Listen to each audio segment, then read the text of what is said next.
Host of the award-winning Talking Point, Stephen Chia, everybody. Do you think you could take on Stephen Lim? I heard that you can say on air. Do you ever get like the giggles? That one I think is more just you. Oh God.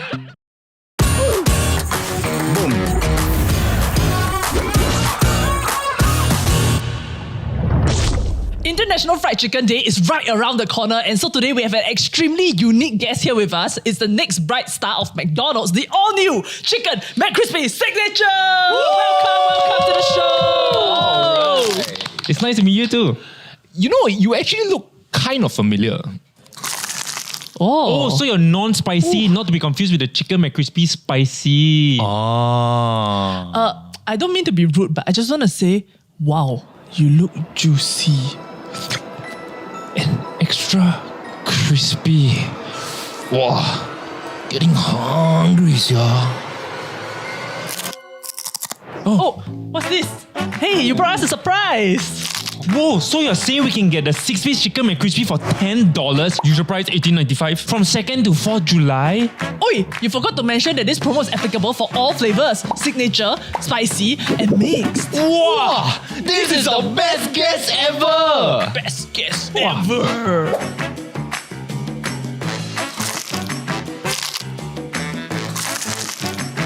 It's time for new Crispy OG. Get your Chicken McCrispy today.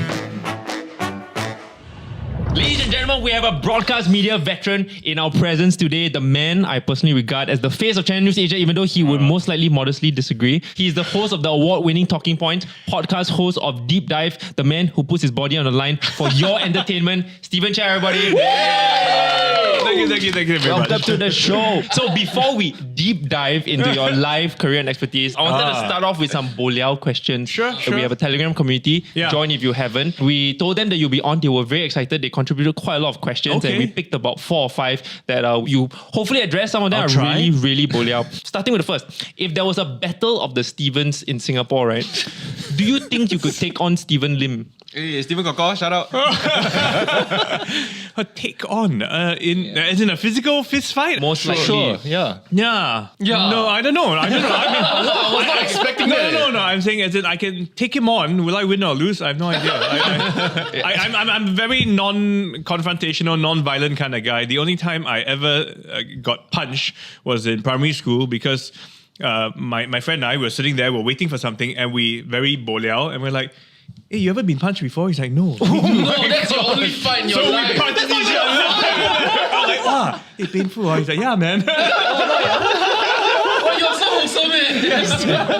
And that's when you found out pacifism was going on. Exactly. Yep, I don't like this feeling. Okay, a community member wanted to know what did you study? Oh, not very much actually, but I still got a degree. How bad this guy? what did I say? I did a communications degree at university, okay, but not because I planned to be a journalist. What was the plan? I wanted to be an actor. Which you did, right? I mean, not really, not as a profession. I did act in a pilot once. Right. Yeah, but it never came to air. In MediaCorp? In MediaCorp, yeah. I was like the scholar in some ministry, working in some civil service department, that kind of thing, So your profession was a surprise to your family? Not entirely. I mean, I did dabble in the media. I did get interested, started making videos and things like that, But to talk for a living, I never thought I'd be doing this. So then what influenced you to enter the industry? Just by chance. Years ago, there was a channel called Sports City. Do you know there was a dedicated sports channel in Singapore? By MediaCorp, and it was TCS at the time. Yeah. So they were looking for hosts, and I was working at ESPN Star Sports at the time. And I said, okay. I wrote in, tried, and I got a part-time gig doing that. The other thing that people noted also is that your broadcast voice is very, very smooth. Was this something that you learned how to do or you were just naturally born with it? Where is this accent from? Accent? Yeah. What accent? You have a very refined English, almost American English accent. No lah. I can speak like that also if you want. That I doesn't can sound be very less refined if you It's want. interesting. Sounds the same. It's interesting that you think that sounds casual. I mean, if you want, I can also speak broken English. I break the English for you. Yeah. Okay, that's not bad. I never had any real formal training, and I think this is one of those areas where the more you do, the better you get. It's like practice. I was a radio DJ in my early years for Symphony 92.4, the classical music station. And I used to have to pronounce all these foreign names. I had no idea what they were. We had a whole file for pronunciation. But so you just try. And then when you realize when you fail, then you just try harder. And, so over time, I think I got better. How was it like being a symphony music DJ? I would imagine in 97 when they play the pop music, right? Then in between their conversations, when the music played, they'd be grooving. Yeah. What you be doing? Classical music. I'll put it this way. This was in the era when we had to change CDs. So there were 2 CD players on the open, put in track 5, pause. Then when that was over, and that was coming up next, play. Wow. So he was Singapore Steve Aoki. I would think it's a time where the level of English presentation was not at that level. And yeah, it's true. Like big fish in small pond, right? So now when we get our new guys, they have to go through a lot more formalized training. But when I came in, again, there was no training. In fact, my first day on CNA was just, wow. It was tough. It was sink or swim. Right. I'm sure I messed up in so many ways. He didn't. I'm pretty sure he didn't. I'm sure. I mean, speaking of which, like in your 8 years there, were there any like major cock-ups or like mistakes that you think you made? Like a Steve Harvey moment. Yeah. Because it's news, it's a live show, it's quite natural. So there were times when, I think last time again, we had to physically pass scripts. The uncle will print it and he'll bring it to me and pass it to me in the commercial break. But one time he just walked in when we were live on air. I was just like, oh, thank you, Mr. Chia.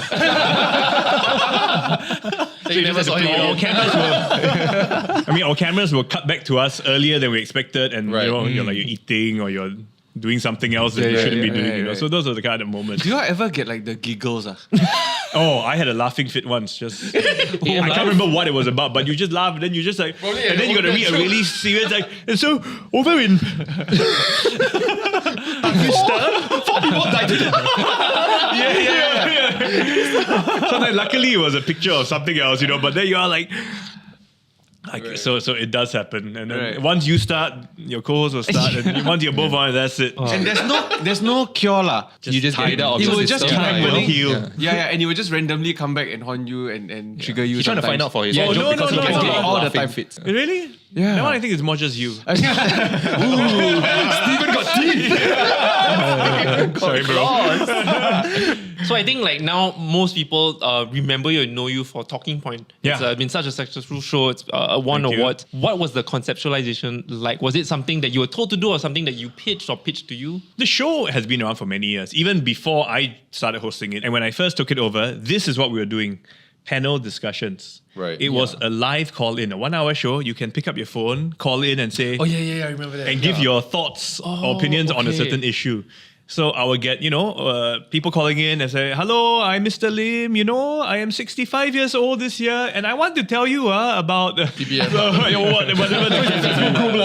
Before Facebook. So that was how it began. And then the shape it is today actually is quite by chance. So one of the episodes that really kicked it off was the bubble tea experiment, which I think a lot of people remember. So I basically drank bubble tea for a period of time, and we were just working on the show. We didn't have any intention or didn't know how it would play out, but people liked it so much that we thought, hey, this experiment thing works. Were you in on it? Were you part of the planning process? Well, of course. Okay. So they asked me first, you drink bubble tea for, I can't remember, was it 1 month or something? Then I did my research. People getting clogged with pearls in their system, or don't know what, all these horror stories. So I was like, and I don't like bubble tea. So I was a bit hesitant, but then after a while, I was like, okay. After that, same thing with every experiment, they will always ask me first, are you comfortable doing this? Right. But it's not so much you suggested. Why don't I just eat nothing Sometimes but I durian? suggest. I mean, it's a team effort with all the ideas. We get a lot of viewers writing in saying, hey, can you investigate this? And then we'll do some At research. what cost? If we think it's interesting, we'll do it, Is there something that you thought was really interesting, but you just couldn't do it? So far we've managed to, if any of us really feel that there's a topic that's, really close to our heart, and if we can find enough evidence to warrant making it into a show, we've been able to do it. How about like most meaningful or favorite episode? that you've Oh, done? wow. There's so many. One of them was the Thai cave boys, you know, when they were stuck. Yeah. So we went over to cover the story, but Went angle, over, we went to literally. Thailand, Oh, to okay. the city itself. But our angle was more, where are these boys from? What are their families like? So I went to visit their homes, speak to their relatives, you know, and try and find out a bit more about their upbringing. One interview we did with one of the grandmothers. We went to her house and she didn't want to speak to us. The local crew came, you know, they were quite a bit aggressive and she shooed them away, they left. But she said, okay, you can film in his room, So we hung out, I was talking to her and then suddenly I realized, I think she's opened up and she's willing to talk. So I just signaled to my cameraman and said, hey, so they just quietly came and that became the interview. Right. So there are some moments like that when you feel like, you know, wow, I'm getting something special out of this person here, you know. Actually, at that point, were the boys rescued yet? No, nobody knew what was going on. Even when we left the country, they were still in the cave. Yeah. Right. But we had been there like 10 days already. We didn't know what was going to happen. And when you talk about your team, like how big is your team? Yeah, it sounds so big, right? Yeah. Did we meet the whole team just now? No, almost. Okay, One okay. third of the team. Oh, We have wow. about 5-6 producers. Okay. And another about 3 or 4 assistant producers. Each episode is managed by one producer and one assistant producer. There are different hosts. There are actually 4 of us hosting Talking Point. Yeah. But you know why you see me the most? You're more willing very to put your free. body on the line. You're very free. Your per hour rate is the lowest. You're close. You're close. Oh no! They pay you by the project. No, I'm full-time staff. Ah. So I'm paid a monthly salary. Whether you use me 1 time or 10 times, I'm paid the Right. same. You started at a time like I would say maybe pre-social media, like when you were in front of the camera, and then now your show is getting millions of views on social media. Like, how has quote unquote like fame changed? Like, I'm guessing last time it was like the worst that could happen is someone write in a letter to complain, but now it's like immediate hate comments. I had some strange letters. I don't know if I call them stalkers, but some interesting fans who would told me I was, I don't know, born in a different country with different parents. And anyway, You got Obama. no. Someone who was writing me letters, telling me, saying that my life is not what I think it is. Oh, Yeah, this was before there was email, so she used to physically send Yeah. letters, you know. but it was Wait, out I'm of interested. affection or it was written in Why is it? blood. So your life is not what you think it is. No, Instead she was it saying is- that my parents, the people that I think are my parents, are not my real parents. I was born in Aiyo. I don't know where, some other part of the world, and actually there was a whole like conspiracy theories. Your parents never knew of this letter, lah. No, I didn't. It didn't come I up. didn't. It only got to the point once where I did have to go to security because it was becoming a bit more frequent. I said, "Can you pull up the CCTV camera? Can we see who is this person Yeah. that is dropping off the, you know?" Oh, they don't, it's not mail the family. letter. They really No, go because- down to the office. because and at the like, time, you know, Right. sometimes it was mailed, but then so I just did. Can I just take a screen capture just in case anything happens to me? So you all know, okay? no? I think it was just like how has that public interaction changed Oh, over okay. time? I mean, you can't have everyone like you. There will always be people that don't like you. But I think I'm quite okay. People that come to me are generally all really nice. You know, Yeah. they just want to say hi, take some. You have a photos, really so- clean image. I feel like I'm very clean. I shower every day. the dead jokes. You in 20 years. yeah, we were filming in the actual CNA segment earlier, and the deck joke just it didn't stop. Yeah, 1 every 5 minutes. It was perfect. So okay, we asked you about your most meaningful episode, right? But which is the hardest one? Which is the one it was the most excruciatingly painful to film? Oh, that was quite recent actually. Not because the topic was difficult. So topic is about coffee, and I love coffee. We went to Indonesia to visit the coffee farms, find out how they're growing it, where it's coming from, what's going on. You know, Simple. except in Indonesia, they don't really have things like PIE, ECP, KPE. Right. You know, it's just a road. Right. There's one way there, there's one way here, and it's filled with potholes. We will fly into Jakarta, and then we'll look at the map. Oh, it's a 5-hour drive to wherever, Oh my god. which will usually end up being 7 hours. And the journey is like, that's your 5 hours, 7 hours. Physically, it was just really tiring. Right. And it was challenging because the locals don't speak English. So whenever we have to translate, something is always lost in Yeah, translation. But it's okay, lah. I mean, we try, Not but like you know. you in the forest like for 7 days and. Oh, so where we went, again, because you are driving so far out from the city, they don't actually have hotels in these areas. Oh. Because there are hardly any tourists there. Yeah. So you have like maybe an inn or some Okay. like bed and breakfast kind of thing. Right. But sometimes it's just somebody's house with an extra 2 rooms and that's it, you know. Right. So we had to rough it out quite a bit. Yeah. What do you think makes your the content that you produce with your team like stand out, differentiate itself from the rest? We ask the very capo questions, the stuff that you don't think about, like when was the last time you washed this cup? When they first said, let's do one about dirty water bottles, I was like, we all wash it, right? Seems like common sense. Wow. I guess a lot of people don't wash their water bottles. So it's that kind of stuff that gets you thinking. And a lot of people said, wow, after I saw your show, I went and washed my water bottle. It's true. In fact, the water bottle is one of the most watched video in recent times. That was a recent one. Another one was we did on water heaters and how you could, if they're not installed properly, it could be dangerous. I was like, some people came to me and said, I haven't showered for the last 3 days with hot water because I'm scared to turn it on. You feel unlocked is what I was thinking. I heard that you can say shit on air, but it's the context of the sentence. Like the word shit. Yeah. This is just like when I'm working on my own and something messes up. No. Or just how do you fit the word shit into a proper script that's gonna go on TV and But they will pass? is there shit in the story? Sure. Quote unquote. Yeah. So it's a shitty story. What that's must you're it saying. take?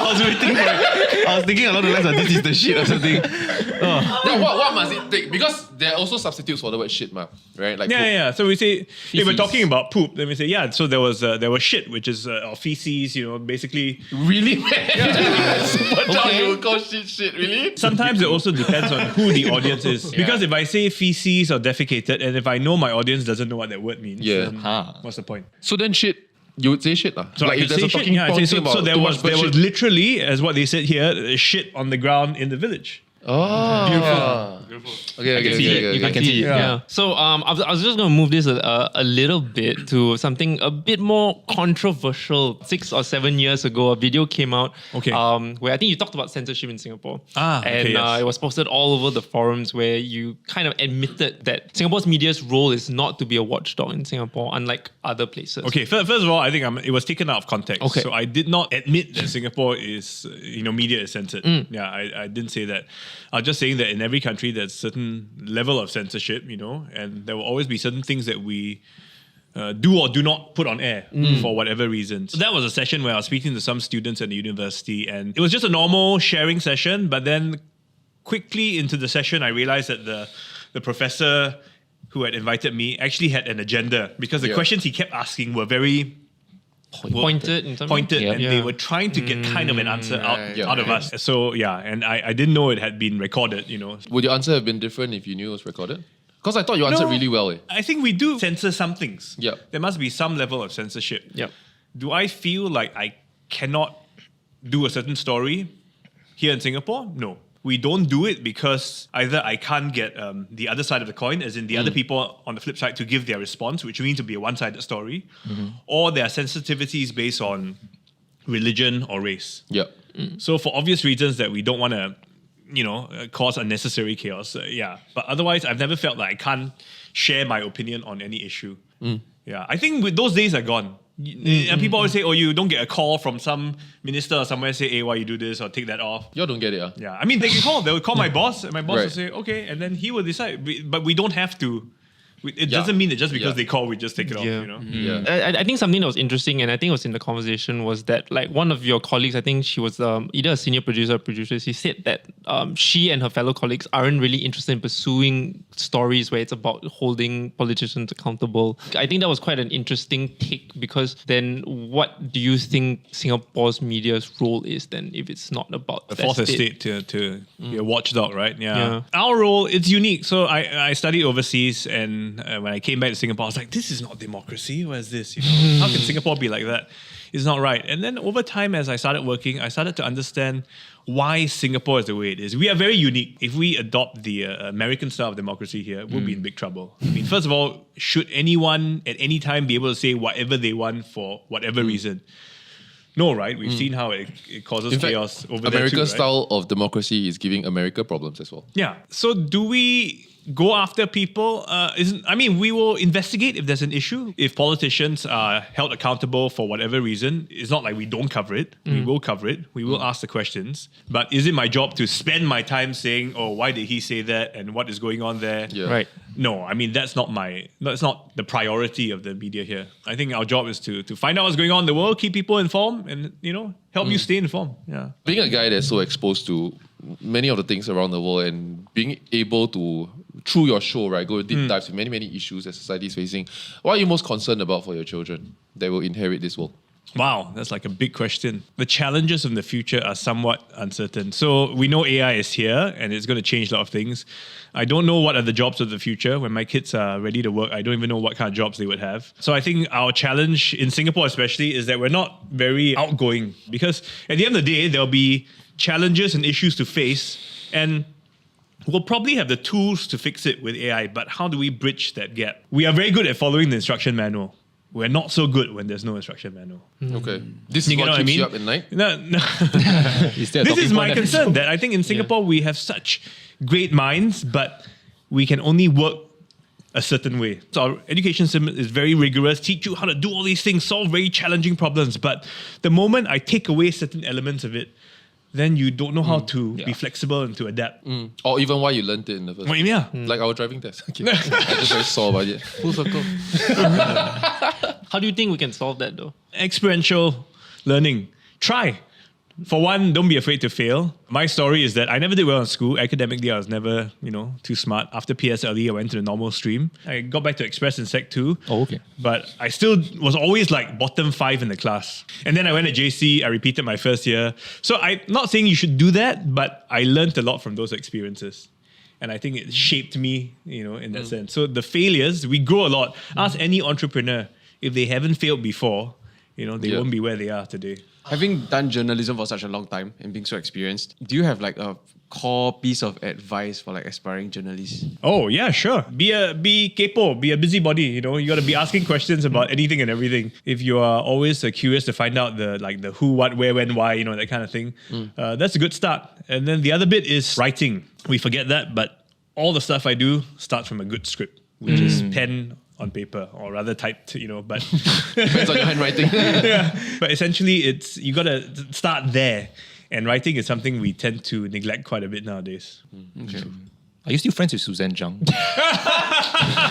That's the memory, like, Yes. if I think of Stephen Chia, right? Yeah. Like, it's not talking point for me. It's I need like, to know her. Yeah. It's okay. I'm sure that was the reason many guys woke up in the morning to watch TV. I was very interested in the AM current live. affairs at 6 a.m. in the morning. Right. The sexual awakening of many secondary school boys. Come on, don't put it that way. I'll pretend I didn't hear that. I read on your Media Clock profile that they very proudly say Stephen Chia has interviewed many celebrities, including Ian McKellen, Lady Gaga. and for some reason Kevin Spacey. I think they should take that out.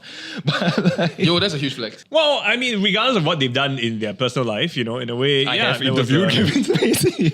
Yeah. I mean, I think in the morning show there used to be a lot of celebrities coming to town. And, it was a lifestyle show, kind of. I see. Yeah. So we had the opportunity. But actually, I wrote that profile myself. So I You didn't want to take out Kevin Spacey. Although I haven't updated it in a long time. So. It's not like Steven Googles himself every day to see what's on. Maybe I better go update the profile. I'll be very proud, right? If 10 days from now I check and then there's no more Kevin Spacey. It was because of you. Maybe because of you. Well, he doesn't run the website, lah. You need to submit. So much red tape. Unless, of course, he also runs the website. This guy is Channel News Asia. So out of all of them, who's the most memorable guest that you think you had? Like internationally, name brand kind of stuff. Probably Lady Gaga, because she actually is quite a unique person. I mean, again, this was so many years ago. She was in her heyday, and I remember interviewing her one-on-one, and I was asking her certain questions, and her answers were just totally... Like you don't know how to have a conversation. Yeah, and I was like, she was really in her own world. A bit drunk like that. Yeah, so that part was a bit unusual because... Yeah, you know what I mean? Yeah. So, And then you couldn't read her poker face, right? Well, he really enjoyed that. you learn fast. I have a bad romance with it, yeah. Okay. Oh, yeah, enough. Quit while you're ahead. The fake monster. Okay. Compose. So after that, you're at Bad Blood. Okay, that's my one entry. That's Taylor Swift. Oh my god. Damn, what a Judas, what a Judas. What's that? Okay. Thank you so much for watching. Also, thank you to Steven for joining us today. Thanks, guys. Also, want to shout out to our community members for submitting your questions. If you haven't yet joined, the link is down below. Do it. Like, share, subscribe. We'll see you in the next one. Bye-bye. Bye. You're quite daddy, lah. You know that, lah, right? I'm... That's the best response you I don't know could what have given. that's the way you mean by daddy. Very you know? profound.